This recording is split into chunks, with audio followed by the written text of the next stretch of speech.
students, welcome to me to maths classes. Today in the MCQ series of class 12, we are going to start with continuity and differentiability. Students, इस chapter के through we are going to start with calculus in class 12. Our calculus is a very interesting topic और इसकी खास बात ये है कि आप इसके क्वेश्चंस कंसेप्चुअली तो सॉल्व कर ही सकते हैं, बट अगर आपको थोड़ा सा इसके फंक्शंस के ग्राफ्स और डोमेन रेंज की नॉलेज है तो आप इसके क्वेश्चंस को क्विकली यूजिंग शॉर्ट ट्रिक्स भी सॉल्व कर सकते हैं. सो स्टूडेंट्स, इस वीडियो की खास बात ये रहेगी कि मैं आपके साथ हर एक क्वेश्चन कंसेप्चुअली डिस्कस करूंगी और उसके बाद आपको शॉर्ट ट्रिक्स यूज करके उन्हें कैसे क्विकली आप सॉल्व कर सकते हैं ये आपके साथ आपको बताऊंगी.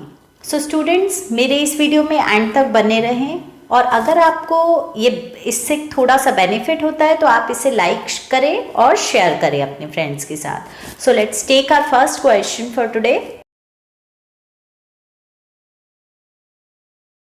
Your first question is the function f from r to r given by fx is equals to negative of modulus x minus 1.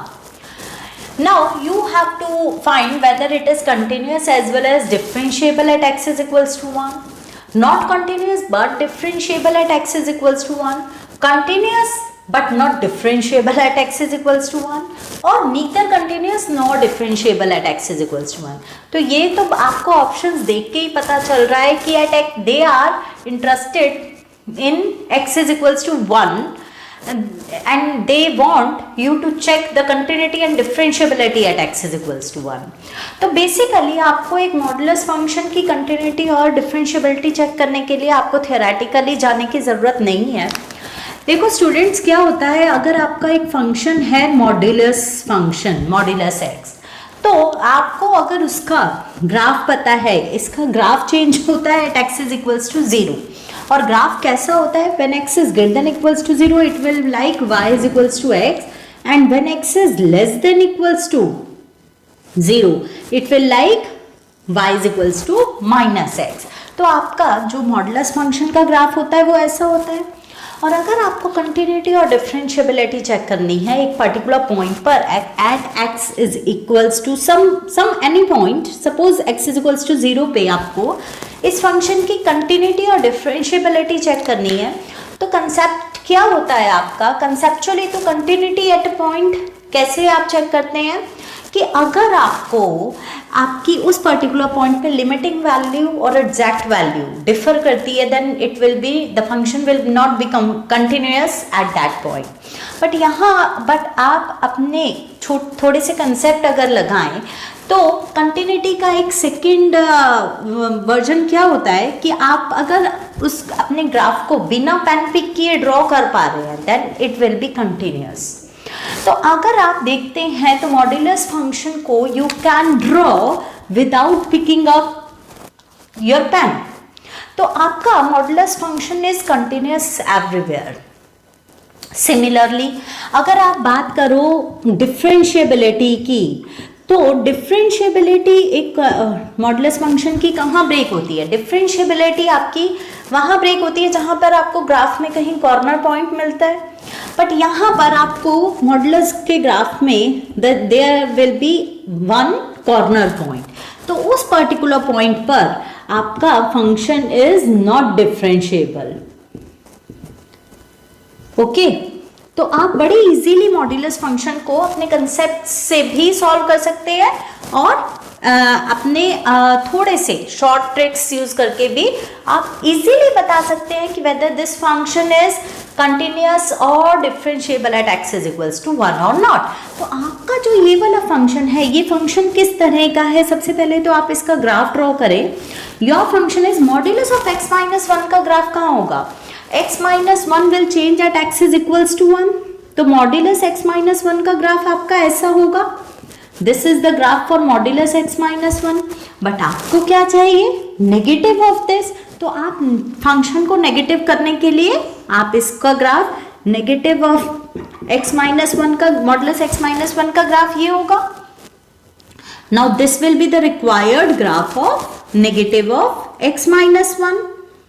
अगर आप इसको देखते हैं तो आप this function is continuous everywhere and एक आपका कॉर्नर पॉइंट आ रहा है तो उस and the corner point is at x is equals to 1, तो वहां पर आपका फंक्शन इज नॉट डिफरेंशिएबल। तो आप फटाफट से अपने ऑप्शंस में से कर सकते हैं कि it is continuous at x is equals to 1 but not differentiable at x is equals to 1. So option C is correct.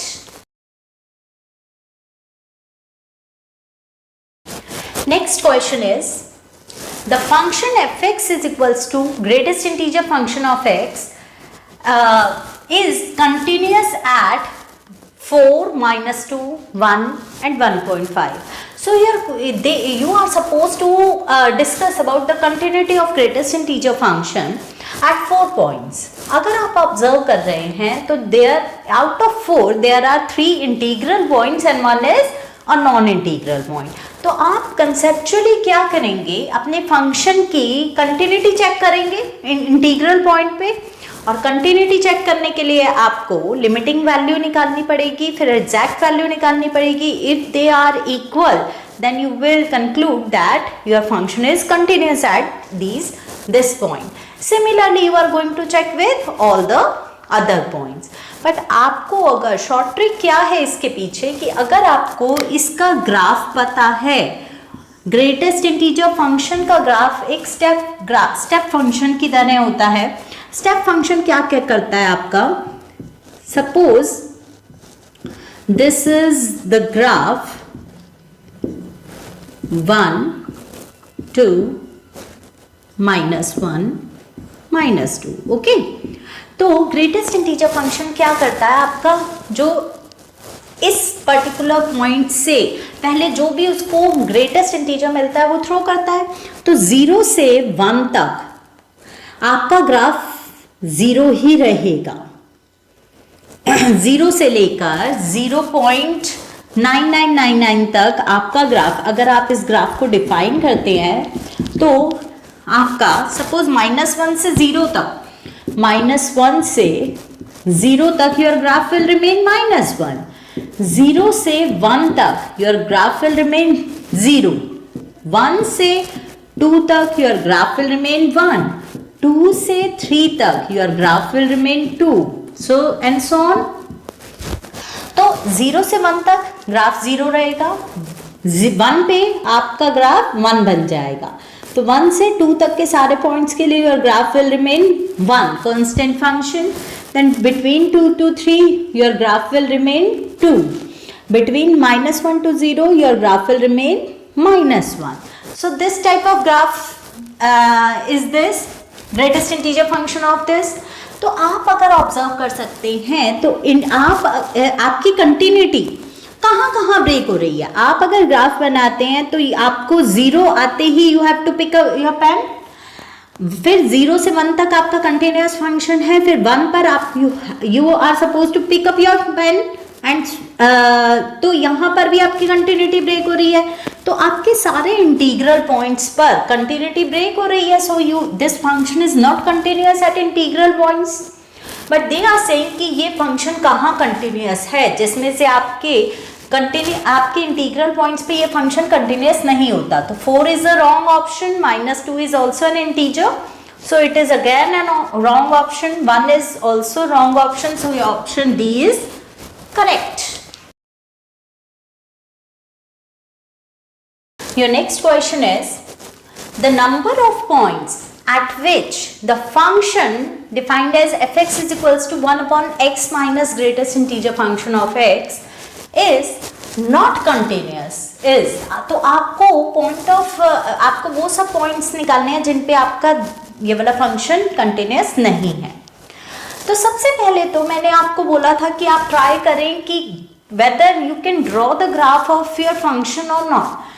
If you feel difficult to draw the graph of this function, तो आपकी thinking क्या रहती है कि वो कौन से points होंगे जिसपे आपका फंक्शन कंटिन्यूअस नहीं होगा।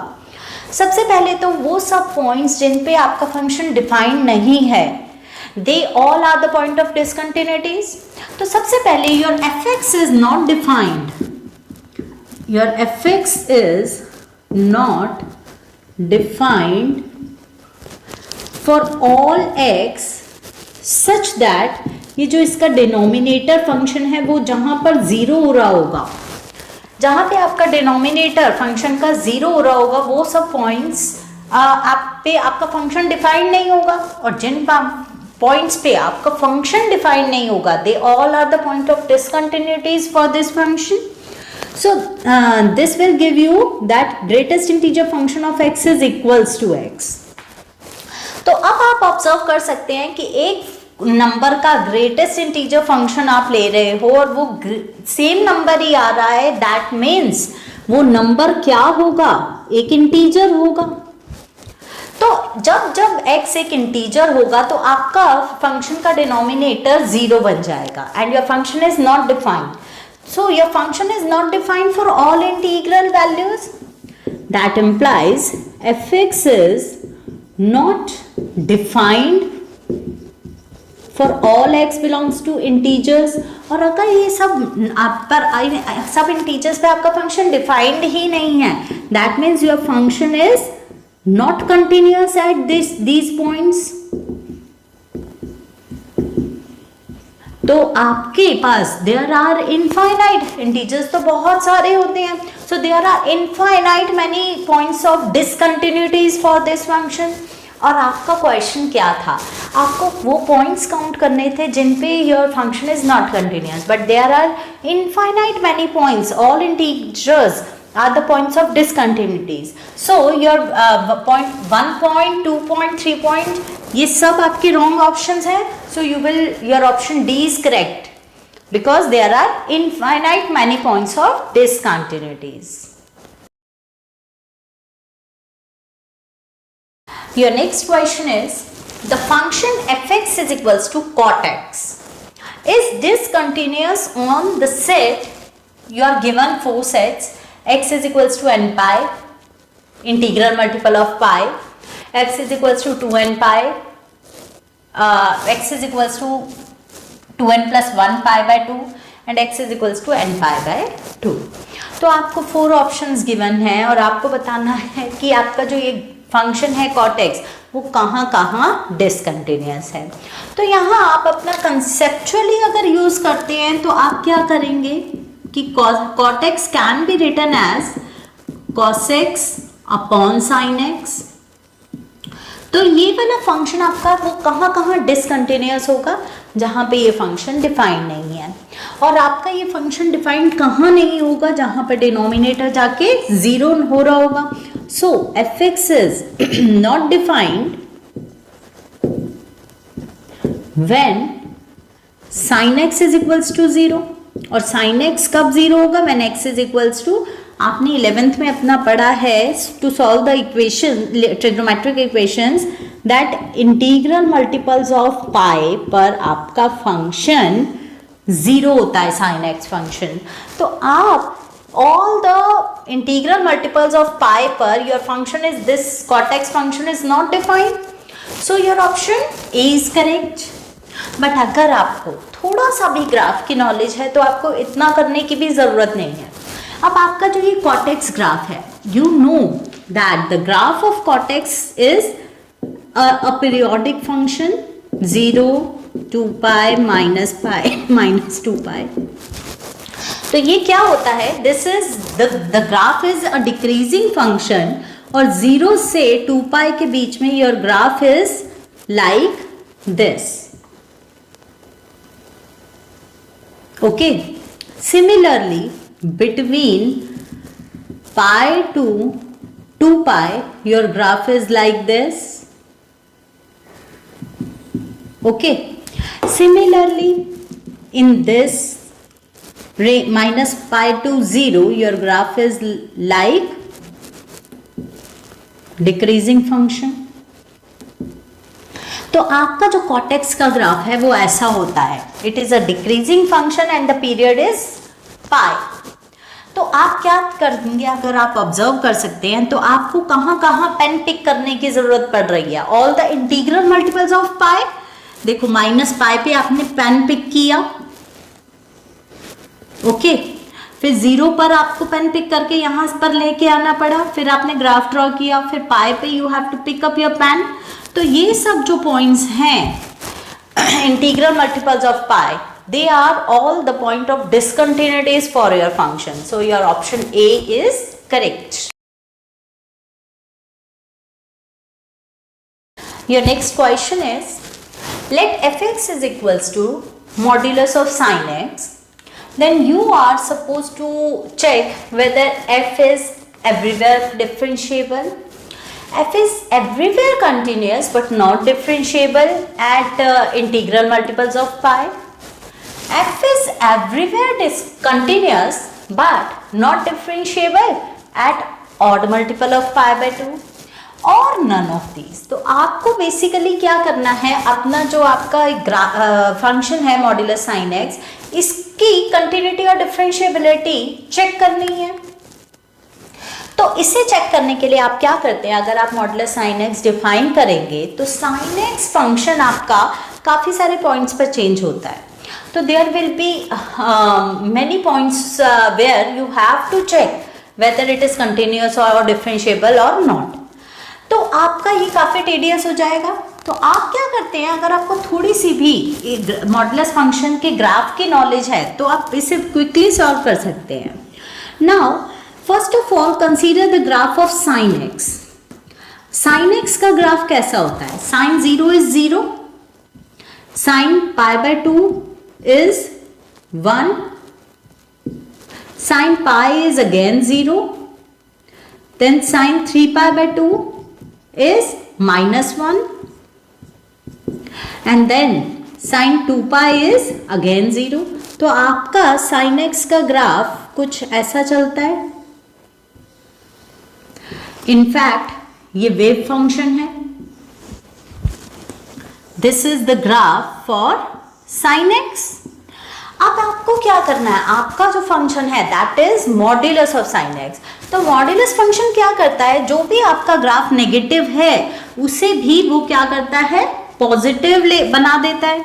तो मॉड्यूलस साइन एक्स का ग्राफ आपका कैसा हो जाएगा, बिटवीन 0 to पाई आपका ग्राफ पॉजिटिव है, पॉजिटिव ही रहेगा। अब between pi to 2 pi your graph is negative, तो उसे वो पॉजिटिव बना देगा। Between 2 pi to 3 pi your graph is positive, तो वो तो पॉजिटिव ही रहेगा। फिर 3 पाई से 4 पाई आपका ग्राफ नेगेटिव है, तो उसे भी वो पॉजिटिव बना देगा। तो मॉड्यूलस फंक्शन क्या करता है, आपके ग्राफ को जो नेगेटिव पार्ट ऑफ ग्राफ है उसे भी पॉजिटिव साइड में शिफ्ट कर देता है। तो अब आप अगर आप ऑब्जर्व कर सकते हैं इस अपने मॉड्यूलस साइन एक्स वाले ग्राफ को, this is the graph for modulus sine X. तो ये ग्राफ आप without picking up your pen आप इजीली ड्रॉ कर पा रहे हैं। So this function is continuous everywhere. But अगर आप देखें, there are so many corner points in this graph, और वो कॉर्नर पॉइंट्स क्या हैं, इंटीग्रल मल्टीपल्स ऑफ पाई। वहां पर आपको कॉर्नर पॉइंट्स मिल रहे हैं। तो ये जो कॉर्नर पॉइंट्स हैं, इन कॉर्नर पॉइंट्स पे your function is not differentiable. So your option B is correct, where you are given that F is everywhere continuous but not differentiable at integral multiples of pi. Your next question is, the function fx defined as x minus 1 upon x into x square minus 1 is discontinuous at exactly 1 point, exactly 2 points, exactly 3 points और no point of discontinuity। तो आपको अपने function को discuss करना है, you are supposed to find out the points of discontinuities for your function। तो अगर if you can observe that your function is a rational function, जो न्यूमरेटर फंक्शन है वो एक पॉलिनोमियल फंक्शन है which is continuous everywhere, and the denominator function is also a polynomial function and polynomial functions are continuous everywhere. Now you must have done algebra of continuity, और algebra क्या कहता है कि दो continuous functions से मिलकर बना हुआ एक function भी continuous होता है, except कि अगर आपके डिनोमिनेटर फंक्शन जिस पॉइंट पे, जिन पॉइंट्स पे जाके जीरो हो रहा होगा वो आपके पॉइंट ऑफ डिसकंटिन्यूटीज होंगे।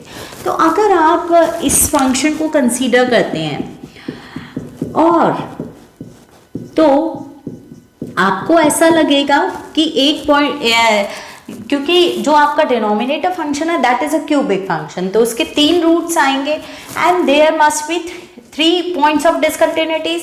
तो आप सी ऑप्शन करेक्ट कर देंगे, बट दैट इज इनकरेक्ट। क्यों? क्योंकि अगर आप सबसे पहले if you are going to factorize your denominator function, तो डिनोमिनेटर फंक्शन को अगर आप फैक्टराइज करते हैं तो x-1 वाला फैक्टर आपका न्यूमरेटर और डिनोमिनेटर में कैंसिल हो जाता है, तो आपका फंक्शन सिर्फ 1/x into x+1 रह जाता है। If your function is like this, that numerator is 1, which is a constant function, hence continuous everywhere, and the denominator function is a polynomial function which is continuous everywhere, but this rational function is discontinuous. Your fx is discontinuous when denominator function is 0. That means x is equals to 0 और -1, आपके पास 2 points आ गए हैं, 2 points of discontinuities आ गए हैं, so your option B is correct. Your next question is the set of points where the function f given by fx is equals to modulus x minus 3 into cos x is differentiable। आपको वो सब points बताने हैं जिन पे आपका function differentiable है, whether it is the whole real line or the whole real line -3 or 0 to infinity or none of these. So you are supposed to discuss about the differentiability about your function. तो conceptually आप क्या करेंगे, सबसे पहले अपने function को define करेंगे, वो सब पॉइंट्स निकालेंगे जहाँ पे आपका फंक्शन चेंज हो रहा है और उन सब पॉइंट्स पर डिफरेंशिएबिलिटी अपने फंक्शन की चेक करेंगे। तो इट विल टेक टाइम। तो आपका शॉर्ट ट्रिक क्या है इस फंक्शन का कि आपका फंक्शन जो है that is modulus of x minus 3 into cos x, ये 2 फंक्शंस के का प्रोडक्ट है and your first function is x minus modulus of x minus 3 and the second function is cos x. तो अगर मॉड्यूलस ऑफ x माइनस 3 के बारे में बात करें, अभी इस सेम वीडियो में मैंने आपको बताया मॉड्यूलस फंक्शन इज डिफरेंशिएबल। इस फंक्शन का अगर आप ग्राफ देखते हैं तो x इज इक्वल्स टू 3 पर के बाद ये इस फंक्शन का graph modulus of x minus 3 is this type of graph. तो अगर आप देखते हैं this is continuous everywhere, but अगर डिफरेंशिएबिलिटी के बारे में चेक करें तो it is not differentiable at x is equals to 3. So your function, this function is differentiable for all x belongs to R but -3. अब 3 पर your function is not differentiable. अब अगर बात करते हैं cos x की, तो cos x is like this graph, wavy function. और अगर इस ग्राफ के बारे में अगर आप बात करें तो there is no corner point in this graph, so your function is differentiable everywhere. But आपने अलजेब्रा ऑफ डिफरेंशिएबिलिटी में क्या होती है कि अगर दो फंक्शंस के प्रोडक्ट से बना हुआ है तो your resultant function will be differentiable at all points where on the intersection of this। अब ये वाला फंक्शन आपका पूरी रियल लाइन पे डिफरेंशिएबल है, ये वाला फंक्शन आपका पूरी रियल लाइन -3 पे डिफरेंशिएबल है, so your fx is differentiable for all x belongs to r -3। ठीक है, तो आपके इन दोनों का इंटरसेक्शन अगर आप लेंगे so your option B is correct. Your next question is, let fx is equals to cos of greatest integer function of x when x is greater than equals to 0 and modulus x plus a when x is less than 0. You are defined greatest integer function of x as the greatest integer greater than equals to x. Now you are also given that the limiting value of this function as x tends to 0 exists. आपको given है कि limiting value at as x tends to 0 exists. Then you are supposed to find the value of a. तो आपकी limiting value आप observe करें अगर अपने function को, सो your function definition to the left of 0 is something different and to the right of 0 your function definition is different. तो आपकी limiting value as x tends to 0 fx exist कब करेगी? जब आपका लेफ्ट हैंड लिमिट और right hand limit equal आया होगा. ये एग्जिस्ट कब करेगा? जब left hand limit x tends to 0 minus must be equals to limit x tends to 0 plus. अब 0 माइनस में your function definition is modulus x plus a. Okay, and to the right of 0 your function definition is cos of greatest integer function of x. Now if you put 0 x is equals to 0 minus h where h tends to 0, तो x को replace कर दें आप 0 minus h से, और यहां पर अगर आप x को 0 प्लस h से रिप्लेस करते हैं where h tends to 0 you will get 0 plus h. Now by substituting h is equals to 0 you will get a is equals to cos h is equals to 0, cos 0 will give you 1, so a is equals to 1. So your option A is correct.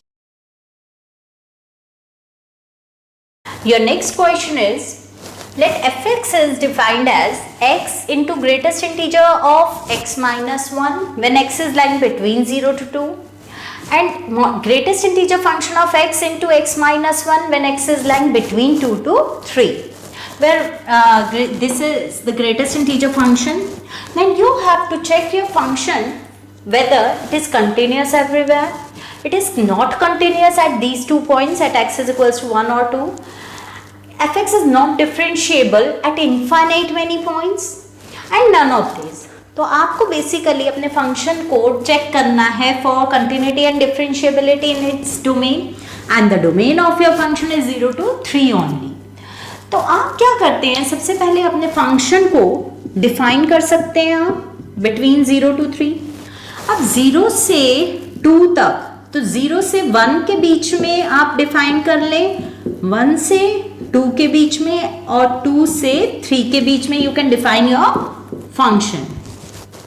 Now if you check 0 से 1 के बीच में अगर आपका x है, if x is lying between 0 to 1, तो x minus 1 will lie in between minus 1 to 0.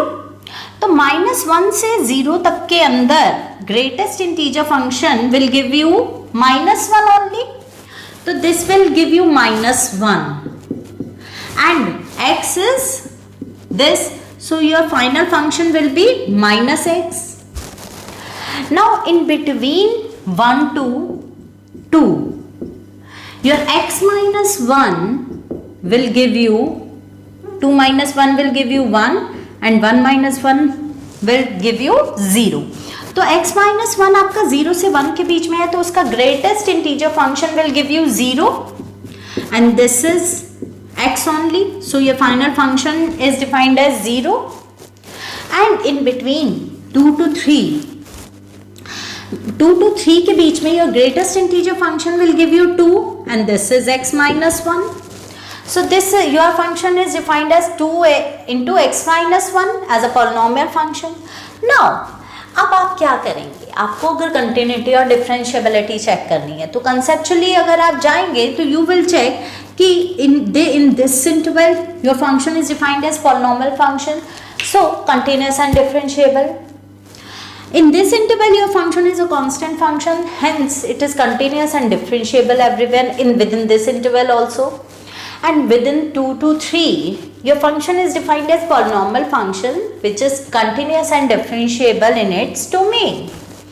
So ये वाले सब डोमेन्स में तो आपका फंक्शन डिफरेंशिएबल भी है और कंटिन्यूस भी है, बट आप 1 पे और 2 पर आप अपने फंक्शन को चेक करेंगे for continuity and differentiability, and this will be a tedious process, क्योंकि at a particular point continuity check करने के लिए आपको left hand limit right hand limit निकाल के लिमिटिंग वैल्यू उस पर्टिकुलर पॉइंट पे निकाल के और चेक करना पड़ेगा वेदर दे आर इक्वल और not, and they must be equal to the value of the function at that point. तभी आप कंक्लूड करेंगे yes your function is continuous at this point. और डिफरेंशिएबिलिटी का प्रोसेस भी आपका काफ़ी लॉन्ग हो जाएगा कि एक पर्टिकुलर पॉइंट पे डिफरेंशिएबिलिटी चेक करने के लिए आप क्या करेंगे, left hand derivative right hand derivative निकालेंगे and you will check whether they are equal और नॉट. तो इससे अवॉइड करने के लिए आप क्या कर सकते हैं, between 0 to 3 you can draw the graph of this function. तो 0 से 3 के बीच में आप अपने फंक्शन का ग्राफ ड्रॉ कर सकती हैं. तो between 0 to 1 your function is defined as -x. तो 0 से 1 में -x एक ऐसा ग्राफ होता है, but at 1 your function is not defined here, strict inequality. तो between 0 to 1 your function is defined as y is equals to -x. So this type of line. Between 1 to 2 your function is 0. So this line. And between 2 to 3 your function is a polynomial function 2 times x 2x minus 2. So 2x minus 2 will be this kind of line. Okay. तो अगर आप अपना 0 से 3 के domain में इस function का graph को ऑब्जर्व करते हैं, तो जहाँ तक कंटिन्यूटी की बात है, आपकी कंटिन्यूटी एक तो 1 पर ब्रेक हो रही है और एक 2 पर ब्रेक हो रही है. तो there are 2 points of discontinuities. So your function is not continuous at x is equals to 1 and x is equals to 2. तो आपका ऑप्शन बी करेक्ट हो सकता है, but first of all you are also going to check differentiability also. They are saying there F is not differentiable at infinite many points, but आपको अगर maximum से maximum अगर the point of non differentiability मिलेंगे, तो maximum से maximum these may be the 2 points. Infinite points पे आपकी discontinuity नहीं हो सकती है, क्योंकि 0 से 1 के बीच में there is no corner point. Between 1 to 2 there is no corner point. Between 2 to 3 there is no corner point. So maximum से maximum आपके 2 points of non differentiability हो सकते हैं. So your option C is incorrect. So your correct option is option B, that your function is not continuous at these 2 points. X is equals to 1 and x is equals to 2. Your next question is, if x is given as e raised to power y plus e raised to power y plus e raised to power y plus so on till infinity, where x is positive number, then you have to find the derivative of your function. So if you observe, then your function is like e raised to power y plus, अगर आप यहाँ से इस function को observe करते हैं तो कैसे ही रीड कर पाते हैं आप, e raised to power y plus e raised to power y plus e raised to power y. तो this is also equivalent to x. तो आप इसको आप इस रेस्ट ऑफ द फंक्शन को x लिख सकते हैं. Now you can take log both sides. So log of x is equals to log of e raised to power something is x only. Log and exponential are both inverse functions. So log of e raised to power x is x. So we have used this property. Now differentiate with respect to x. Log x का derivative 1 by x, y का derivative with respect to x is dy by dx, and x का derivative is 1. Now your dy by dx is equals to 1 by x minus 1. That is 1 minus x upon x. So your option C is correct.